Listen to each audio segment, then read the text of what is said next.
Good morning or afternoon. It's Sunday. What time is it? Ooh, it is afternoon. It's Sunday and we're going to do a Sunday review today. So, what does that mean? That means that we're going to look back at the week that we just had. I've mentioned it before and I'll mention it again. I think that I've discovered lately that fly babies who have been with me for a while, who have been messy for a while, see themselves in an old light. And today I want to teach you how to see yourself in a new light. The example I will give to this is when you have people who have been heavy for their whole life and then they lose weight, or for their whole adult life and they lose a lot of weight and they're slender and they look at themselves in the mirror and they say, I'm so fat. And everybody else goes, are you crazy? You look gorgeous. So when I have fly babies who say, oh my goodness, my laundry is not good and I'm still not doing this, and then they take me by way of camera into their laundry room or their living room or their bedroom, whatever it is, it doesn't look bad at all. It looks fantastic because I remember what it looked like when it began. So one of the things I'd like you to do, hello everybody out there, I'd like you to take pictures, before pictures, so that when you look at something and you think it's so horrible, look at the before picture and say, dang, I did a lot. Give yourself credit. Oh, gorgeous is not the opposite of fat. Gorgeous is a way of being. And I think that that's what I meant by that. Yes, it's not the opposite of fat. Sometimes thin's not the opposite of fat either. Just fit, I'll say that. You look fit, but you get my point. So I want you to take pictures, before pictures of the things that you're doing. So tell me, what is your area that's giving you a problem? You know, yeah, comparison photos. What area of your home is giving you problems, or outdoors, or work, or whatever it is? That's what I want you to compare now to then. So if it's work and it's not something you could really take a picture of other than files or your desktop, think about how much more you're accomplishing. And if you're keeping your accomplishments every month, which is something I would add to my control journal, at home or payroll fly babies, add accomplishments every month or every week to your list. What did you accomplish? So that you can look back and say, wow, I did all that. And the other thing that's very important, just like when a person goes from, you're welcome, just like when a person goes from overweight to trim or fit, is they have to maintain, we have to maintain our tidiness. So how do we do that? In my opinion, it's by completing the process. Completing the process means when you start something, finish it. So that doesn't mean anything hard. It can mean playing with this little fidget spinner. When you're through playing with this, it goes and it's home, right here in the drawer. And now it's not on the desk. So it's just a way of being, a way of thinking that helps you control clutter in your home, clutter at work, clutter in your mind. Yes, finishing things is a problem because it's very typical of sidetracked home executives, because we are squirrel, squirrel, squirrel, and I am the same way. You've seen it before. When people ask me questions, sometimes I lose my train of thought. That's very typical of a person who's a little sidetracked. And I just want you to know that I too am a sidetracked home executive. So I am a home executive though.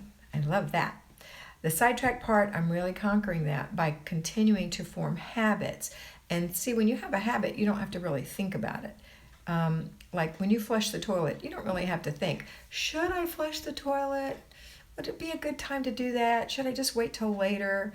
And honestly, that's how simple it is. It's like a thought goes through your mind, flush your toilet, but there's no question behind it. It's flush the toilet. Wash your hands, right? It's the same thing with every single good habit you want to form. And I want to let you know something else.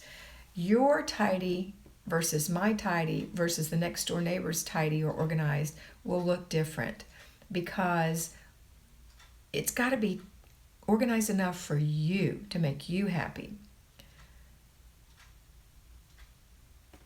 I see questions about trying to declutter with small children is difficult. It is, because they're like little Tasmanian devils going behind you.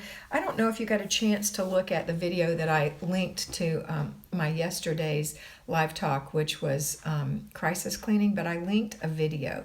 Go look at that video. It's a person that I don't know who's following the Flylady crisis clean system, and she has a little toddler with her. He's 18 months old, and she's cleaning up the toys and in fast motion, and then when you see him pull a couple down, even in fast motion, you can see her stop and take his little hands and put them back and talk to him about it.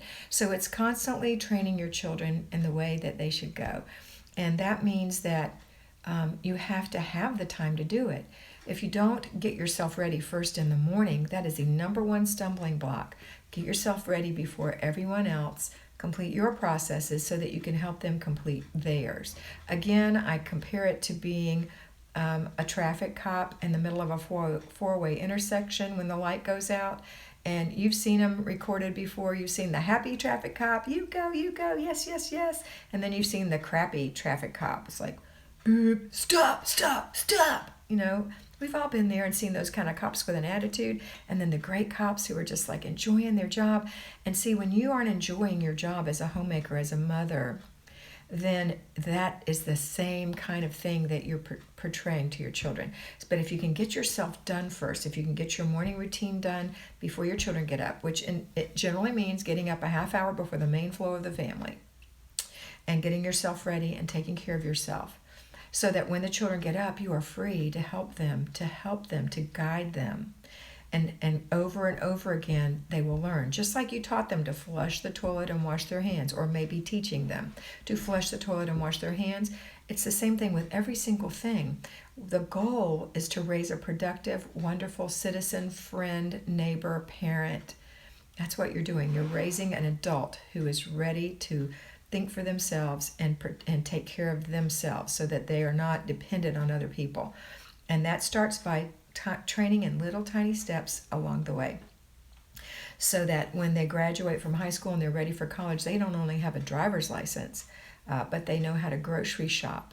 They know how to, hi Amanda or Douglas, they know how to balance a checkbook. They know how to use a debit card properly or a credit card properly. They know how to make a meal. They know how to clean up. They know how to do their laundry. These are just things that people need to know. Now, unless you're born wealthy and you were able to pass that along to your children, in which case you probably aren't a flybaby because someone else is doing everything for you, then they'll probably need to learn these things. It's a great life skill. Even if you are wealthy, it's a great life skill to be able to make an omelet, you know, or whatever. All right, so let's get back to you now. This is about you and how well you're doing. So look and see what you've done this week. What have you done this week? Did you do your morning routines? Did you get up every morning and make the bed, brush your teeth, wash your face, apply some moisturizer, maybe a little makeup, comb your hair, put on your clothes all the way to your shoes? Did you wipe out your sink? Did you swish the toilet? Did you go in the kitchen and empty the dishwasher or the dish rack and make a little coffee or tea or oatmeal or whatever it is for yourself? Doesn't matter if you did them all, but did you do most of those things? Did you do some of those things? Did you do none of those things? I bet you, if you're doing routines, you did at least some of those things. Now, everybody doesn't get a trophy, right? Everybody doesn't get a trophy, but I want you to recognize the good things that you did, and eventually you will get most of these things done. And then you can give yourself a gold star, okay? You stay on top of your morning routines and your children's, even if they wake up at 5 a.m. I had to do it. You did it side by side. That's excellent, and that's a great way to train your children. Thanks for the comment. All right. What else do we want to talk about today? What else could we put in our Sunday review? Oh, well, let's talk about the basic weekly plan.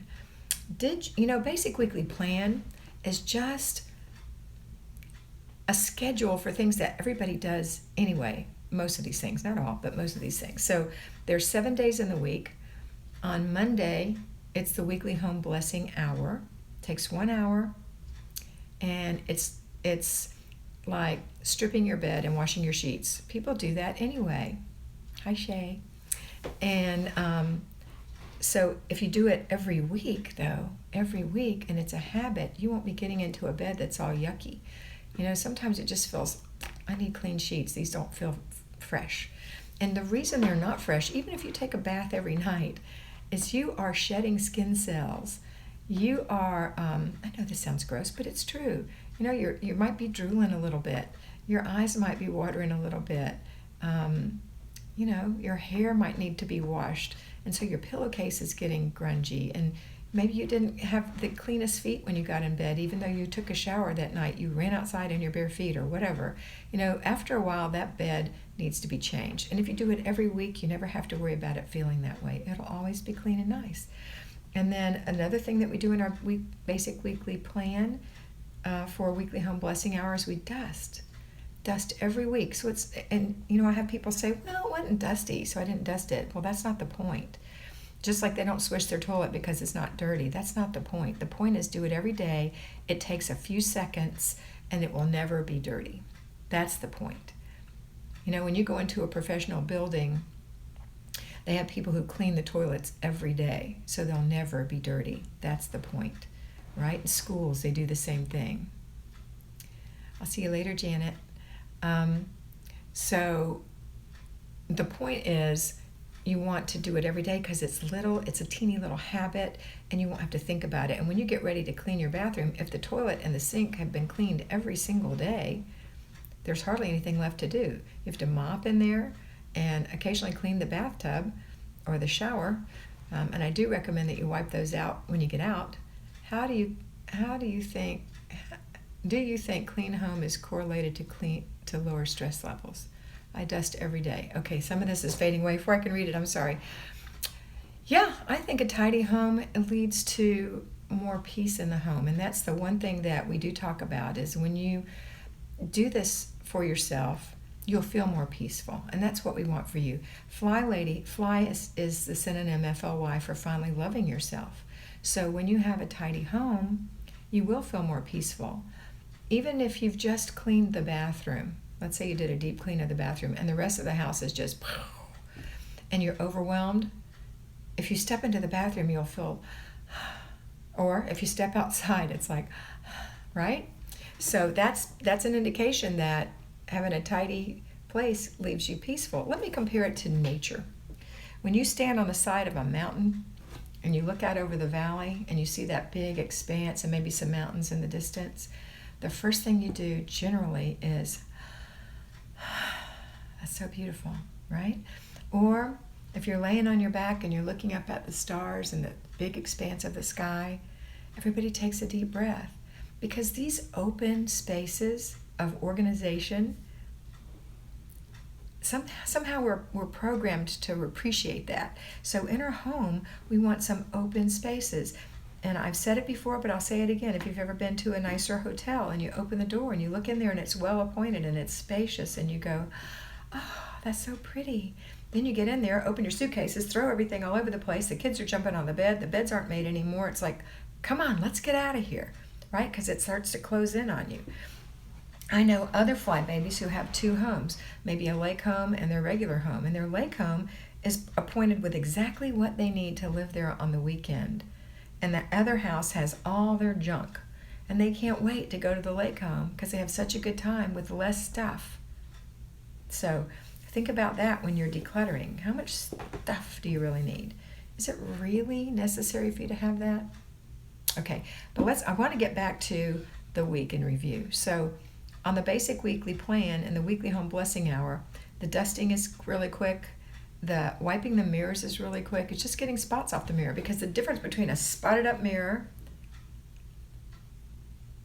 hi Rudy, okay, you're right. The difference between a spotted up mirror and a clear mirror is the same factor, right? When you step in the bathroom, it just less stuff cluttering up your mind. It's pretty and clean.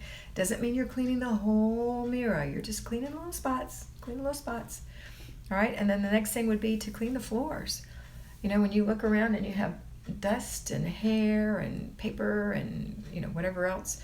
Hi, Ruti. and you vacuum it up or you sweep it up, it just makes the floor look better. It doesn't even have to be scrubbed deep. See, this home blessing hour is not a deep clean. This is strictly a blessing. You're just fluffing things up until you can get to the deep clean. And the deep clean happens in the zones. So that's Monday. Tuesday is a free day. What does that mean? It means it's a free day. So you don't do anything but your routines on your free day. You don't do, well, you could do a load of laundry because that technically is in the routine. But you don't do cleaning and you don't do anything else. What you're going to try to do is what you're going to do is something especially for you. Something especially for you. Okay. I think that'll be it for today. Wednesday is your planning day. Thursday, we know what all those things are, but these are things people do anyway. They buy groceries. They hopefully make some kind of plan. They may or may not clean out their car and purse. They may or may not assign a whole day for family day. Oh, Celine, congratulations, 3 layers, yay. But once you do those things, you're going to start feeling better every week, little by little. And that because it's not something you're just doing haphazardly, it's going to happen on a regular day. Now, you're the CEO of your home. Again, you decide how clean you want it, how organized you want it. It's your call, not mine. I don't live in your home. You live in your home. But when you do these things on a regular basis, you're going to start feeling better. And the whole idea is to have as much free time as you can with yourself, with your family. And if you're an at-home flybaby, try really hard not to do house things on Saturday and Sunday other than routines, because that's really truly family time for one of the spouses at least works. And if you work too, you've got a max of 3 hours besides routines on Saturday. But other than that, it's all free time. So I hope you have a great week. I hope you review your week. I hope you see what you did great. And I hope to see you tomorrow. This is going to be the replacement for the, actually it's not a replacement. I told a fib. This is just an addition to the ones that I put out this morning. Tomorrow, I'll probably put out another live one for you. And I'll do the 2 morning ones. Okay, I hope you have a great day. I think you're gorgeous, you're beautiful, and you're wonderful. How about that? Have a great time until I see you tomorrow. Bye.